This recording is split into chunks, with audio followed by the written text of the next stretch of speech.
우리가 7장 7절의 말씀을 지난주부터 살피고 있는 건데, 지난주에는 율법이 우리에게 주어졌을 때 그 기능과 역할이 무엇인가 하고 하는 부분을 함께 살폈습니다. 그런데 오늘 말씀은 좀 특별히 구별해서 보고 싶었어요. 7절 뒷부분에 가보면 곧 율법이 탐내지 말라 하지 아니하였더라면 내가 탐심을 알지 못하였으리라 라고 말씀을 하고 있기 때문에 그래요. 사실 우리 기독교의 체계 속에서의 이 죄라고 하는 부분에 가장 그 첫 단추의 출발점은 뭐냐면 욕심이라고 하는 것, 탐심이라고 하는 거잖아요. 굉장히 사실은 성경 속에서 이 탐심, 이 욕심이라고 하는 부분을 중요하게 다루고 있음에도 불구하고 우린 사실 이 마음 속에서 일어나는 죄악의 부분들은 겉으로 행해지는 죄악과는 다르게 중요하게 생각하지 않는 경향들이 있어요. 여러분, 우리는 어쩔 수 없어서 이 마음속 깊은 곳을 살피지 못하기에 육신적으로 보여지는 것에 치중하는 경향이 있기는 있습니다만, 정말로 우리가 신앙의 자리, 믿음의 자리에 들어서면 우리가 중심이 아니고 하나님의 관점, 하나님이 중심이 되셔야 하는데, 하나님은 우리의 외모를 보시는 분이 아니시고 어디를 본다고 말씀하시죠? 우리 중심, 이 마음 곳, 깊은 곳을 보시는 분이라고 말씀하시잖아요. 그러면 정말로 사람들과의 관계 속에서는 나의 겉으로 보여지는 이 외모적인 부분을 신경 써야 한다 할지라도 하나님 앞에 나와서는 정말로 우리가 신경 써야 할 부분이 어디겠어요? 우리 마음속 이 깊은 곳 아니겠어요? 따라서 오늘 말씀은요, 우리에게 우리의 마음속 깊은 곳까지도 살피게 하시고, 또한 오늘 말씀은 우리가 하나님과의 관계성 속에서 내 마음이 어떠해야 되는지, 내 마음이 어떻게 준비되어져야 하는지, 내 마음의 자리를 하나님 앞에 어떻게 보일 수 있는 믿음의 사람들이 되어야 하는지를 말씀으로 주고 계셔요. 사실 오늘 말씀은 굉장히 사실은 충격적인 내용을 담고 있습니다. 통해할 수밖에 없고요. 오늘 이 말씀을 제대로 깨달아 알았던 바울 사도 같은 경우에는 자기 자신이 괴수가 되었다. 죄인 중에는 괴수가 되었다고 이제 엎드러질 정도의 아주 파워가 있고 힘이 있는 말씀이 되어져요. 사실 바울 사도는 어떤 마음의 태도를 가지고 지금까지 살아왔느냐면 빌립보서 3장 6절 말씀에 가보면 율법의 의로는 흠이 없는 자로다 라고 하는 태도를 가지고 살았어요. 율법의 의로는 흠이 없다 그러면 율법 속에서는 나는 의인이다, 이런 자부심과 당당함을 가지고 살았던 사람입니다. 그랬던 바울이 어떻게 해서 디모데전서 1장 15절의 말씀처럼 죄인 중에 내가 괴수다고 고백하게 이르렀는가? 사실 이 이야기는요, 정말로 사모하면서 축복합니다. 바울의 이야기만 되면 안 돼요. 저와 여러분들의 말씀, 저와 여러분들의 고백도 되어져야 합니다.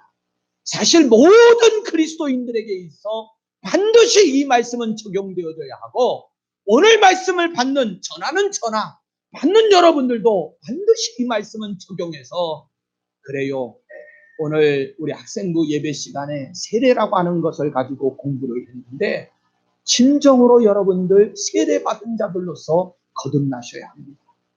정말이요. 정말로 이 말씀은 중요해요. 여러분, 마음으로 생각하는 범죄하는 죄 때문에 오늘 바울 사도처럼 내가 죄인 중에 괴수라고 그렇게 괴로워하면서 정죄감에 시달려서 괴로움 속에서 하나님 앞에 매달려 회개하며 자기 자신을 돌아본 적이 있으십니까? 아니, 내가 외모적으로 행한 게 아니고요, 내 마음속 생각의 죄 때문에 이렇게 괴로워해 본 적이 있느냐, 그런 말이에요. 그리스도 예수께서 죄인을 구원하시려고 세상에 임하셨다 하였도다. 죄인 중에 내가 괴수니라. 본문은요, 이 문제를 다루어요. 그렇다면 조금 진도를 나가볼게요. 율법의 의로는 흠이 없노라고 자부를 했던, 그리고 그리스도를 대적했던 바울은 옛날 이름이 사울이지요. 예수님을 만나기 전에 그 대적했던 사울이 어떻게 해서 죄인 중에 내가 괴수가 되었다라고 하는 사실을 깨달아 알게 되어졌을까? 7절을 다시 한번 읽어드려 볼게요. 율법이 탐내지 말라 하지 아니하였더라면 내가 탐심을 알지 못하였으리라, 이렇게 말합니다. 우리 성도님들께 한번 물어볼게요. 여기 탐내지 말라, 율법이 그렇게 말했대요. 탐내지 말라는 십계명에 나오는 율법입니다. 그러니까 우리가 그 많은 율법들 중에서도 십계명 중심의 이 틀을, 율법의 중심을 잡은 것이 십계명인데, 이 십계명 속에 탐심, 즉 탐내지 말라라고 하는 말씀이 들어가 있으면 이 탐심에 관한 계율이 중요한 계율이에요? 아니면 가벼운 계율이에요? 굉장히 중요하겠지요. 혹시 그러면 이 중요한 율법의 십계명의 계율이 몇 번째 계명에 들어있는지 아십니까? 중요하다며요. 10번째에 들어있습니다. 꼴찌 맨 마지막에 들어있어요. 그런데요, 좀 생각해 볼 것이 있습니다. 10번째 맨 마지막에 들어있으니까 이 10계명 중에서도 그래도 좀 가벼운 계명이겠다, 혹시 이런 생각들 드십니까? 그런데요, 그렇지를 않아요. 이 탐내지 말아라 라고 하는 계명은 사실은 율법의 뿌리이고요, 율법의 원리가 되어지고요, 굉장히 중요한 원칙을 담고 있는 말씀이라고, 계명이라고 말할 수 있어요. 이황지사 십계명 얘기가 나왔으니까 한번 1계명부터 10계명까지를 한번 정리해보는 시간을 좀 가져보고, 나는 이 한 계명 한 계명을 다루면서 이 한 계명 한 계명 앞에 부끄럽지 않았나, 혹은 나의 모습은 어떤가, 이런 것도 한번 점검해 볼게요. 자, 첫 번째 계명이 너는 나 외에는 다른 신들을 내게 두지 말아라, 이렇게 말씀해요. 그렇지요? 자, 우리 성도님들 혹시 이 계명을 지키셨다 그러면 아멘? 어째 왜 아멘 소리가 잘 안 나와요? 아니, 너무 깊은 의미는 따지지 마시고 그냥 우리끼리 보여지는 대로만 하세요. 아, 지금 내 옆에 나에게 하나님 외에 다른 신을 두고 있다, 이런 성도들 있으세요? 아, 없으면 아멘이 되는 거지. 아, 없잖아요. 그렇지요? 물론 어떤 이들은 이제 뭐 두 번째 계명은 갑니다만, 우상이라고 하는 것이 꼭 그렇게 만들어 깎아놓은 우상만입니까? 내가 하나님보다 더 좋아하는 것이 있으면 우상이지, 뭐 이렇게 말할런지 모르지만, 그거 다 차지하고 그냥 보여지는 형식, 우리 외형적인 것만 갖고 말하자는 거예요. 두 번째로 가볼게요. 우상을 만들지 말고 섬기지 말아라, 지키셨으면 아멘. 한 번도 우상 만든 적이 없어요. 깎아본 적이 없어. 그렇다고 내가 우상을 가서 섬겨본 적도 없어. 그러니까 아멘이 돼요. 두 번째까지는 지켰네요.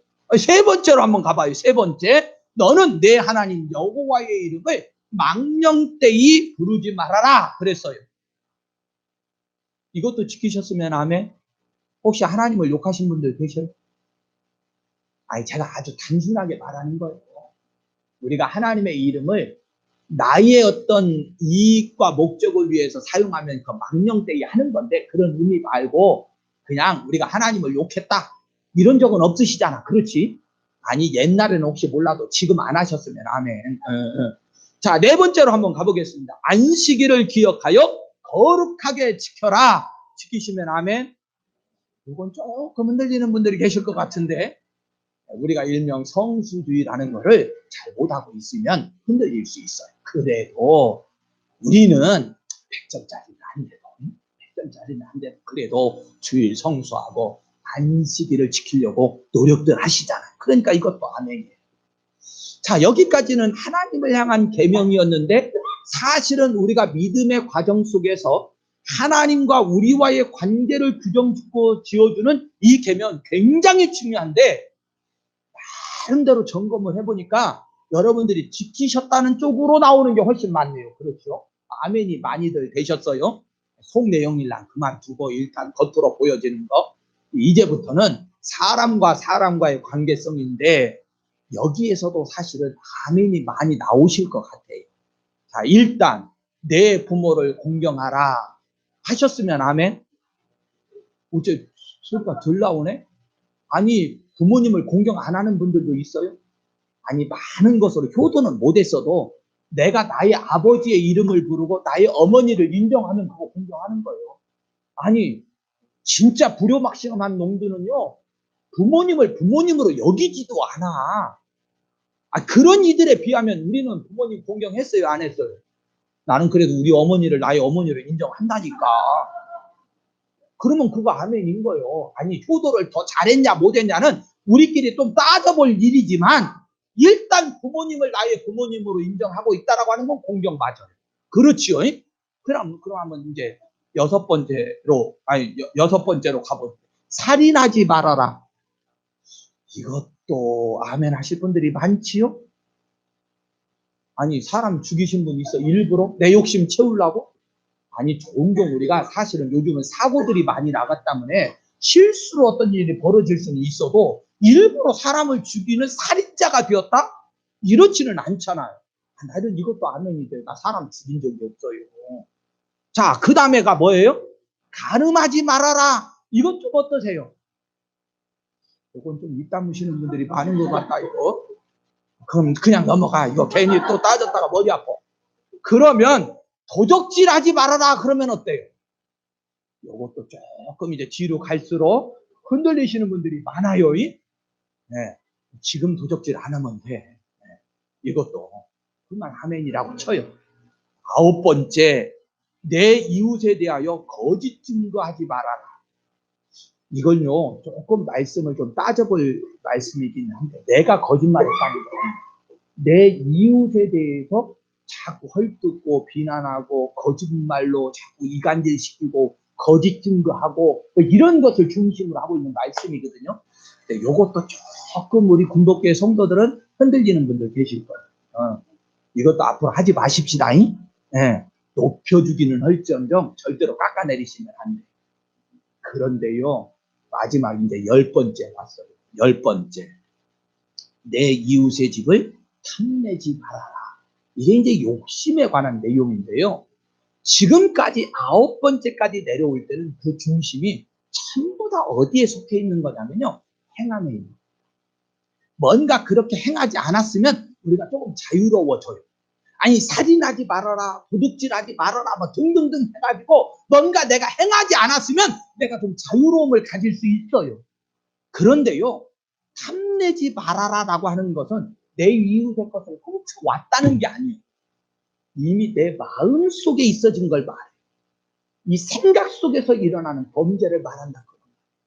그런데 여러분, 외형적인 것으로 치우쳤던 우리들이 하나님의 이 말씀의 율법의 정신, 하나님과 나와의 관계성이 행함, 겉으로 보여지는 것에 있는 것이 아니고 내 중심 속에 있다라고 하는 것을 살피게 되면서는 사실은요, 이걸 깊이 있게 깨닫고 나면 우리들도요, 사울이 될 수 없어요. 내 마음 속에 이 더러움을, 이 죄악들을, 내가 생각 속에서 범죄했던 것들을 다른 사람은 몰라도 하나님이 아시고 내 스스로는 아는데 내 자신의 것들을 살피면서 하나씩 꺼지고 내다보면 여러분, 오늘 우리들도 바울 사도와 같은 참회를 할 수밖에 없어요. 내가 이제까지는 율법 앞에 의인이라고 자부했는데 하나님의 빛이 나를 조명해 주심으로 말미암아 이 10번째 계명, 가장 가볍고 단순하게 여겼던 이 계명 속에 정말로 만나보니 이 말씀이 내 가슴 속에 조명되어지고 보니 여러분, 내가 죄인 중에 괴수였구나 라고 말할 수밖에 없다는 거예요. 사실 성도 여러분, 성경 속에 한 예들을 좀 찾아봐 드릴게요. 예수님을 찾아왔던 부자 청년이 있지요. 마가복음 10장에 가면 나오는데 이 청년이 하는 말이 그렇습니다. 선생님이요, 이것은 내가 어려서부터 다 지켰습니다. 이런 얘기를 해요. 무엇에 치중되어 있기 때문에 하나님 앞에 감히 예수님 앞에 이런 소리를 할 수 있었느냐면 겉으로 보여지는 행함의 문제를 가지고만 생각했기 때문입니다. 성도 여러분, 그래요, 맞아요. 우리들도 삶을 살다 보면 정말로 행함 속에서 법 없이도 살 사람이라고 말하는 이들이 있을 수 있고요. 또 의를 행한다라고 하는 의인이라고 말할 수 있는 이들이 분명 있는 게 사실이에요. 아니, 행함 속에서는 그래요. 이 부자 청년도 예수님께 와서 행함의 문제를 놓고서는 내가 어려서부터 이건 다 지켜왔다고 큰 소리를 쳐요. 그런데 정작 그 마음속은 생각을 못하고 있지. 누가복음 18장 말씀에 가보면 바리새인이 등장을 하는데 기도하러 올라갔던 세리와 함께 기도했던 이에요. 그런데 이 바리새인의 기도의 내용을 보면 그는요 한바탕 자랑만 막 늘어놓습니다. 세리는 무릎을 꿇고 가슴을 찢으면서 울면서 내가 죄인이라고 하고 있는 그때에도 이 바리새인은 오히려 하나님을 향해서 떵떵거리면서 큰 소리를 치는데 하도 저도 이 말씀을 읽으면서 기가 막혀가지고 내가 한번 읽어드릴게요. 얼마나 기가 막히는 내용인지. 바리새인은 서서 따로 기도하여 이르되 하나님이여 나는 다른 사람들 곧 도세 불이 가늠하는 자들과 같지 아니하고 이 세리와도 같지 아니함을 감사하나이다. 나는 일에게 2번씩 금식하고 또 소득에 11조를 드리나이다. 보세요. 행함의 면에 있어서는 그런 것 같아요. 그런데요. 너무나도 뻔뻔스럽잖아요.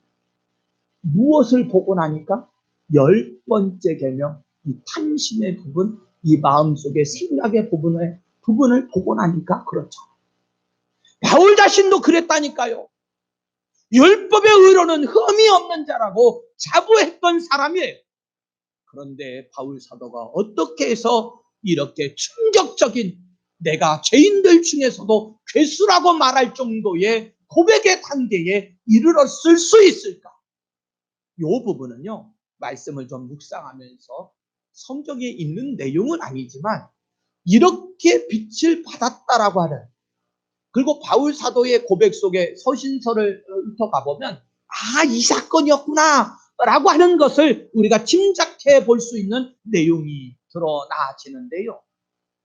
일단 탐심에 관한 부분을 다루었으니까 우리 탐내지 말아라, 탐심이라고 하는 이 부분, 율법의 정신이 되어진 가장 기본적인 율법의 정신이라고 제가 말씀드렸던 이 부분을 좀 생각해 볼게요.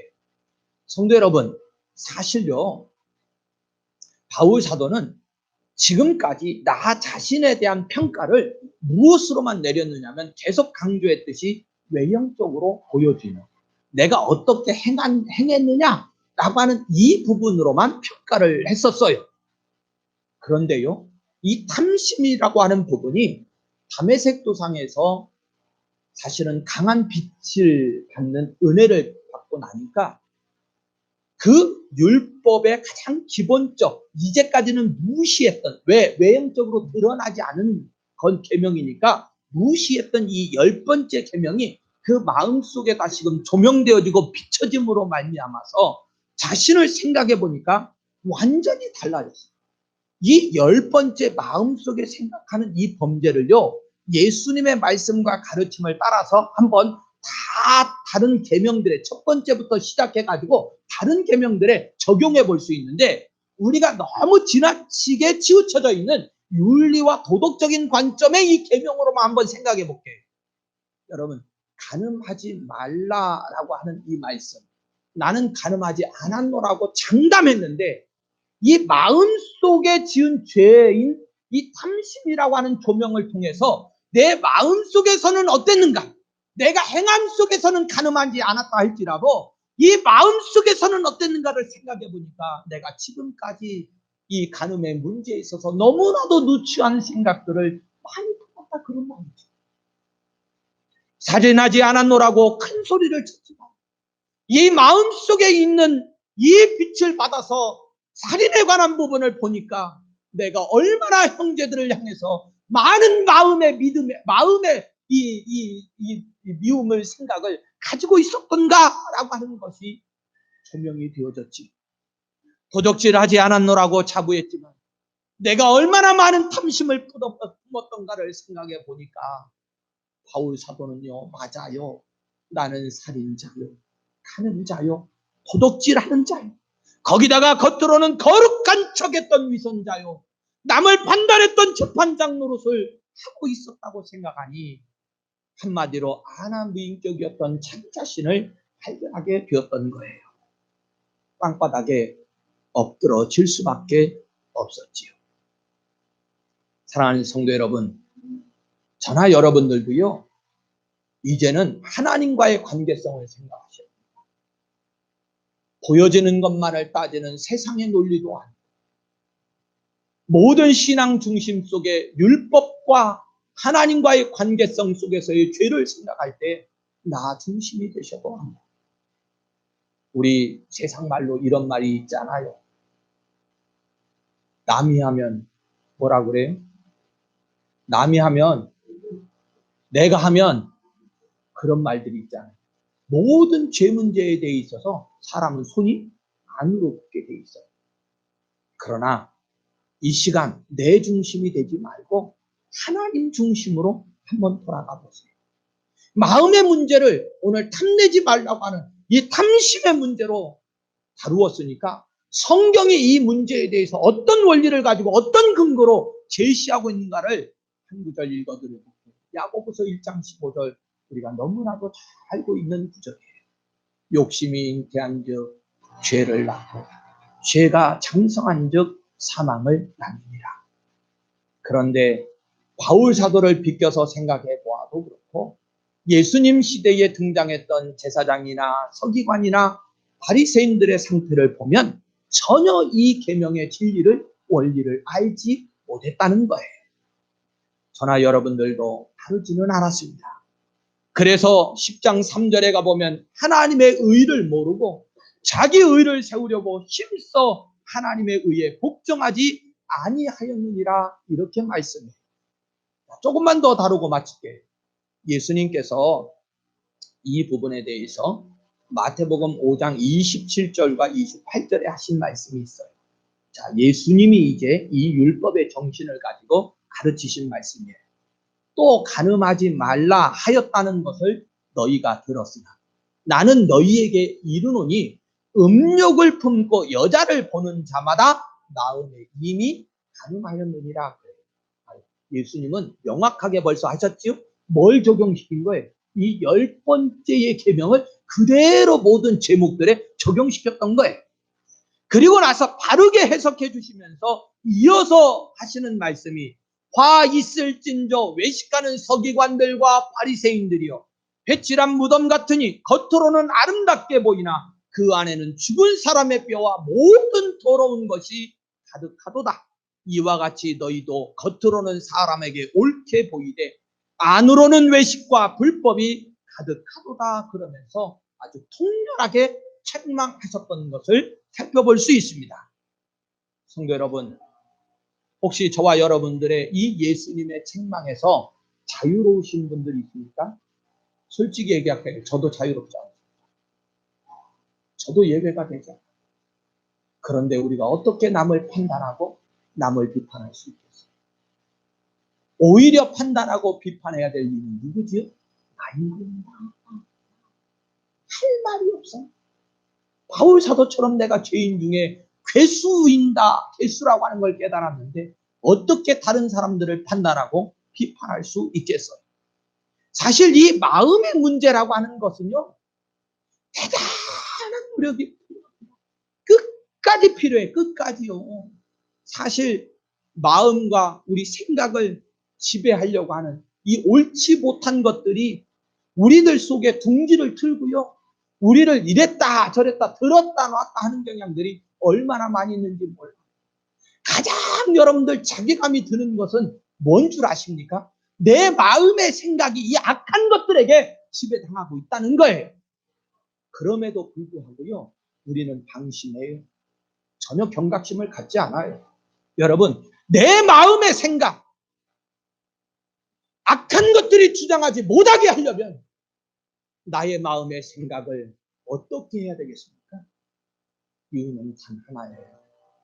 성령님께 맡겨드립니다. 악한 영이 나를 지배하지 못하게 하려면 나를 지배하는 일을 바꾸시면 돼요. 나를 지배하실 일은 누가 되어야 합니까? 성령 하나님이 되셔야 합니다. 성령 하나님의 조명하심이 저와 여러분들에게 있어지기를 예수님의 이름으로 축원합니다.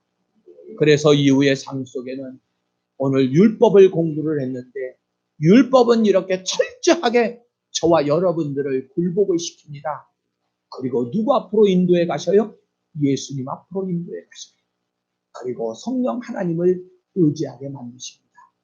저와 여러분들이 율법을 무시하지 마시고 하나님의 말씀을 깊이 있게 묵상하면서 이 말씀이 나를 이끌어가는데 예수님 앞, 이 말씀이 나를 의지하게 만들어주는데 성령님을 의지하게 만들어주는 일에 순종하셔서 그 믿음이 장성한 분량에 이를 수 있기를 예수님의 이름으로 축원합니다. 아멘. 기도하겠습니다.